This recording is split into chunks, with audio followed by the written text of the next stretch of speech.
کہ ہم لوگ دعاؤں سے بہت زیادہ غافل ہیں.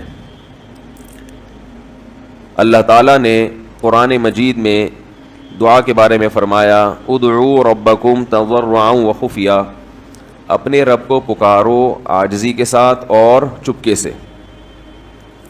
جیسے اللہ نے نماز کا حکم دیا، اللہ نے زکوٰۃ کا حکم دیا، بالکل اسی طرح سے اللہ نے مانگنے کا حکم بھی دیا ہے کہ ہم کس سے مانگیں؟ اللہ سے مانگیں اور مانگیں، یعنی اللہ کے علاوہ کسی اور سے نہیں مانگیں اور اللہ سے بھی باقاعدہ مانگیں، مانگنے کا عمل جاری رکھیں. آج جہاں باقی عبادتوں میں سستی ہو رہی ہے، دعاؤں میں بھی لوگ پیچھے چلے جا رہے ہیں. مانگتے ہی نہیں ہیں، اور مانگتے ہیں تو پتہ نہیں کس اسٹائل سے مانگتے ہیں، توجہ نہیں ہوتی. اجتماعی دعاؤں پر زیادہ زور ہے، انفرادی پر زور نہیں ہے. کہیں مجمع دعا مانگ رہا ہوتا تو ہاتھ اٹھا کے آمین آمین شروع کر دیں گے، بس ٹھیک ہے، وہ بھی جائز ہے. لیکن دعا میں جو اصل ہے وہ انفرادی ہے. دیکھیں، جب آپ کسی سے اپنی حاجت پوری کرنے کے لیے کچھ مانگنے کے لیے جاتے ہیں تو اکثر آپ کی کوشش ہوتی ہے کہ اس سے اکیلے میں ملوں. اکثر کوشش کیا ہوتی ہے؟ سب کے سامنے نہیں، بلکہ آپ اس کو لیں گے، بھائی تھوڑی دیر کے لیے ذرا مفتی صاحب آپ سے کام ہے. ایسا ہی ہوتا ہے نا، ذرا چھاؤں میں آ جائیں تھوڑی دیر کے لیے. لوگ کہتے ہیں نا، مفتی صاحب کہہ رہے ہیں بھائی یہیں پوچھ لو، کہہ رہے ہیں ذرا سائڈ پہ آ جائیں. تو سائڈ پہ جانے کے بعد پھر آپ کہتے ہیں یہ مسئلہ ہے، فلانا مسئلہ ہے، ڈمکانا مسئلہ ہے. تو سائڈ پہ لے جانے سے بعض دفعہ یہ بھی ہوتا ہے کہ سب کے سامنے آدمی اپنی بات نہیں لانا چاہ رہا ہوتا، اور بعض دفعہ یہ بھی ہوتا ہے کہ میں اپنی بات توجہ کے ساتھ سنا سکوں.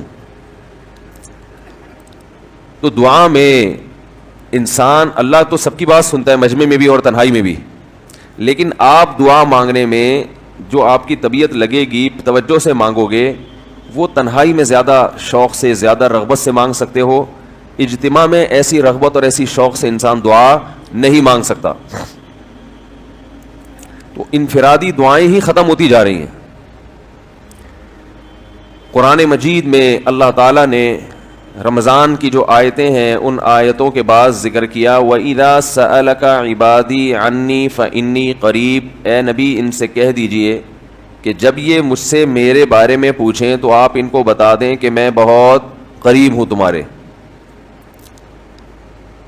اجیب دعوت الداعی اذا دعان، جب کوئی پکارنے والا، دعا مانگنے والا مجھ سے دعا مانگے گا تو میں اس کی پکار کا جواب بولے بھائی، اس پکار کا جواب دوں گا.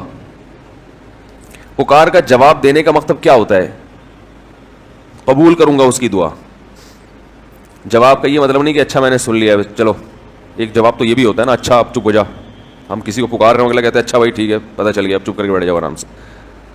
تو اللہ تعالیٰ جب جواب دیتے ہیں تو کیا مطلب ہوتا ہے کہ اللہ تعالیٰ وہ دعا قبول کر رہے ہیں. ہم دعا کثرت سے مانگتے کیوں نہیں ہیں؟ اس کی وجہ یہ ہے کہ ہمارے ذہن میں ایک چیز شیطان نے بٹھا دی ہے کہ مانگو تب بھی ویسے کے ویسے ہی ہیں، نہیں مانگو تب بھی ویسے کے ویسے. وہ فلاں آدمی تو نہیں مانگتا، وہ تو پھر بھی اس کی تنخواہ اچھی مل رہی ہے، اور میں تو کئی سالوں سے دعائیں مانگ رہا ہوں، اے اللہ میری تنخواہ ڈبل نہیں کر سکتا تو کم از کم 50% ہی بڑھا دے. تو میں تو وہیں کا وہیں ہوں، میری تنخواہ میں تو کوئی اضافہ ہو نہیں رہا. تو ہم تو دیکھتے ہیں کہ ادھر دعا مانگو کچھ بھی نہیں ہو، سوائے ثواب کے کچھ بھی نہیں ملتا. یہ وہ چیز ہے جو انسان کو دعاؤں سے روکتی ہے. حالانکہ ہم پیغمبروں کی زندگی دیکھتے ہیں تو بات بات پر دعائیں مانگتے تھے، بہت کثرت سے، بہت زیادہ.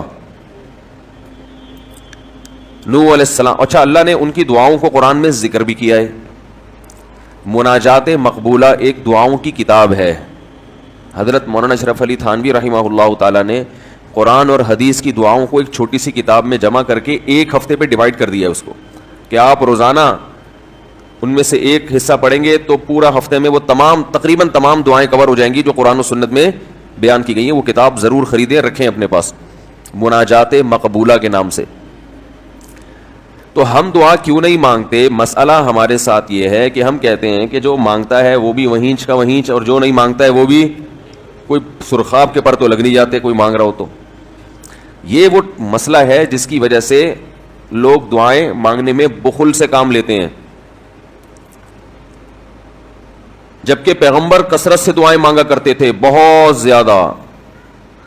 جو پچھلی آسمانی کتابیں ہیں ان میں لکھا ہوا ہے کہ یعقوب علیہ الصلوۃ والسلام اتنی کثرت سے دعائیں مانگا کرتے تھے کہ سجدے میں جا کے کہ ان کے یہ جو گھٹنے ہیں اور سر میں سخت نشان بن چکے تھے, وہ جگہ زمین پہ لگ کے سخت ہو جاتی ہے نا.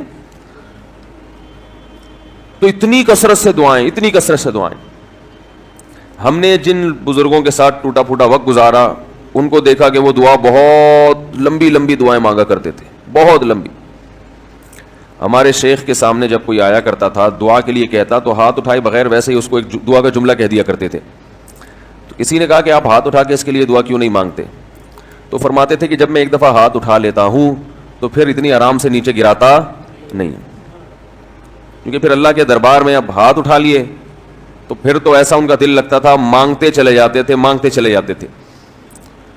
تو بات یہ ہے کہ جب یہ یقین پیدا ہو جائے کہ جس خالق نے ہمیں پیدا کیا ہے اور جس نے ہمیں مانگنے کا حکم دیا ہے اس کے سامنے جب ہاتھ اٹھا کے گڑ گڑائیں گے تو وہ تھوڑا نہیں دے, وہ دعا لازمی قبول کرے گا اور وہ لازمی ہماری مانگی ہوئی چیزیں ہمیں عطا کرے گا. یہ جذبہ اور یہ نیت جب انسان میں پیدا ہو جائے تو پھر اس کا دعاؤں میں دل لگتا ہے. کیسے نہیں لگے گا؟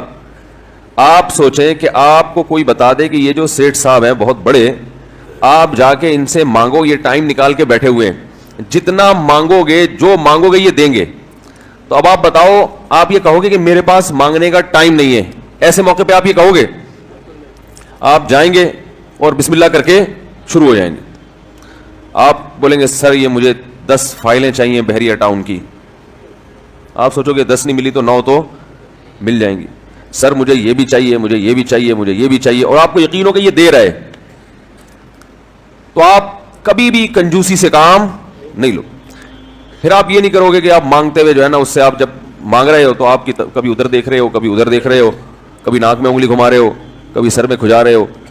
کوئی آ کے اس دوران آپ کو چھیڑے گا تو آپ کہو گے یہاں سے دفع ہو جاؤ, کیونکہ میں کام کر رہا ہوں. ایک بندہ سخاوت جوش میں آیا ہوا ہے ابھی اور فائلیں بحریہ ٹاؤن کی فری میں بانٹ رہا ہے. اس نے کہا بھائی جتنی مانگو گے دے دوں گا اور جو مانگو گے دے دوں گا. تو ابھی تو میرے پاس ٹائم کم ہے, مقابلہ بہت سخت ہے, اور پھر اس میں آپ کو الفاظ بھی خود بخود آ جائیں گے.